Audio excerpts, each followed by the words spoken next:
This week on ICN, the stories you should have heard, but didn't. The Audit the Fed campaign is dead, at least for 2010. Cities across the country are liquidating assets to close budget gaps. A dust-up between the NAACP and the Tea Party diverts focus from government reform. Those stories and more next on Informed Citizen News.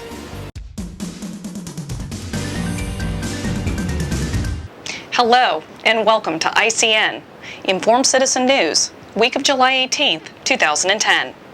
On June 30th, the last attempt to audit the Federal Reserve was rejected by Congress. At one point earlier this year, the effort to audit the Fed had over 350 sponsors in the House of Representatives. When it came time to be counted, over 100 Democrats jumped ship and voted against auditing the Fed, disappointing those who seek transparency in government. The financial reform bill passed last week increased Federal Reserve power over banks and the economy while maintaining secrecy for its financial dealings. The latest poll by Rasmussen had showed that 80% of Americans surveyed favored auditing the Fed. Voting down this measure was contrary to the clear wish of the voters. Americans are left to ask, how bad do things have to get before there will be transparency with the Federal Reserve? Yeah, what's your question? The question is, why is the federal government leaving our borders porous for anybody to come in anywhere they want? If you knew anything about our borders, you would know that that's not the case. Our borders are quite secure, thank you. How do you figure that? Excuse me. What do you mean that people are flowing in here at an alarming rate? Hundreds of thousands of people are flowing in every year. Yes. Okay, and so that is not secure. That was Congressman Pete Stark during a hostile town hall meeting in Fremont, California last month. Serving in his 38th year in Congress, making claims that the borders are secure, leaves Stark virtually alone in the political debate on immigration. Representative Stark was often flippant with his responses, showing a comprehensive disrespect for his constituents in attendance. We've included the full video in our resource links, but we must warn you, it's difficult to watch. The economy is showing signs of a protracted recession that some experts predict will turn into a lost decade. With annual federal deficits in the trillions, ballooning debt, the Dow and S&P index at the same levels for 1999, something has to give.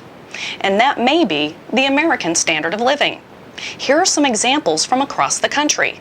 Chicago, in dire financial straits, is selling any asset that the market will buy. Everything from parking garages, bridges, and parking meters have been sold to private companies. Chicago even tried to sell Midway Airport for $2.5 billion, but that deal fell through. The city of Oakland, California, informed its community that its police force will no longer respond to certain crimes due to budget cuts. Their police will no longer show up for grand theft, burglary, car wrecks, identity theft, and vandalism. They're requiring their Oakland residents report those crimes through the police department's website. Towns like Aurora, Colorado are liquidating their public libraries, selling books, relocating computers, and abandoning buildings. Scenes like these are playing out across America.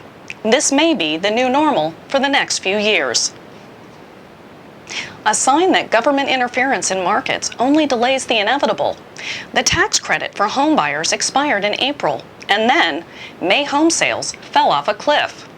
Although experts expected a drop-off due to the end of the government subsidy, the 30% drop in pending home sales in May was shocking, similar to the market reaction after the Cash for Clunkers program ended.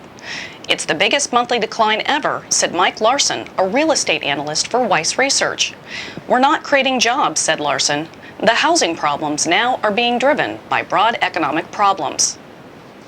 The jobless rate, as reported by the government, should start to go down soon.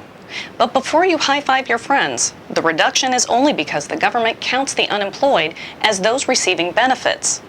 At the end of July, some 3 million unemployed will have exhausted their benefits and fall off the government statistics. Each week, 400,000 Americans are losing their unemployment benefits. So look for the government to start reporting that unemployment, according to them, is going down. The U.S. government will be destroying nearly 40 million doses of flu vaccine intended for the H1N1 pandemic. At a cost of nearly $500 million, the taxpayers foot the bill for the overhyped flu, while the pharmaceutical companies walk away with the profits. Scientists are arguing over the health concerns related to full-body scanners at airports. Security officials downplay the risks, claiming you get more radiation during 2 minutes of a transatlantic flight than walking through one of their scanners. While other scientists claim that because the focus of the radiation is on the skin, the different risks are involved. The skin is the most susceptible part of the body to damage, and the resulting chromosomal changes cause cancer. Since these full-body scanners are a recent development, very little testing has been conducted related to the radiation exposure. If alternatives to the full-body scanner are available, then it may be a wise choice to avoid them. We have a follow-up to a story we did last month related to the shooting deaths of 2 police officers in West Memphis, Arkansas in May. What started as an apparent normal traffic stop left 2 officers dead at the scene and led to a wild shootout in a Walmart parking lot 90 minutes later. We originally covered this story because the alleged perpetrators, a father and son, didn't have a violent past and were part of the sovereign citizen movement. If that term is unfamiliar to some, the sovereign movement espouses that most aspects of people's daily lives are not subject to government regulation. That government can only regulate once one person transgresses against another. An example is that sovereigns don't believe that driver's licenses are required, or that cars need to be registered with the state. Contrary to reports in the mainstream press, sovereigns are not anti-government or anarchists. They believe government has a role. It's just very limited, kinda like libertarians on steroids. Police dashcam video and 911 tapes were released last week related to the police shootings. The tape showed that as the father was being searched at the police car, he turned and pushed one officer off balance, while the son jumped out of the car, shooting and killing the 2 officers at the scene. Our interpretation of the video shows the son cracking his car door as a prearranged signal to the father to push back the officer, distracting the 2 officers while the son jumped out of the car and opened fire. A separate 911 tape captured the call from a FedEx truck driver who had pulled in behind the traffic stop a few minutes before shots broke out. In this case, it appears that the Cains did not want to be arrested and reported by police they had a brick of marijuana in the car. The DA edited the videotape and withheld the audio from the police dashcam. One can only speculate that the DA did not want the public to hear the conversation between Cain and the officer that spanned 10 minutes before violence broke out. The controlled release of information by the DA aside, the Cains appeared to have planned their action in advance to kill the police if the father was going to be arrested. Their motivation was most likely related to staying out of prison on a drug charge versus any of their political beliefs. Quite simply, unless additional information comes out, the Cains appear to be cold-blooded cop killers.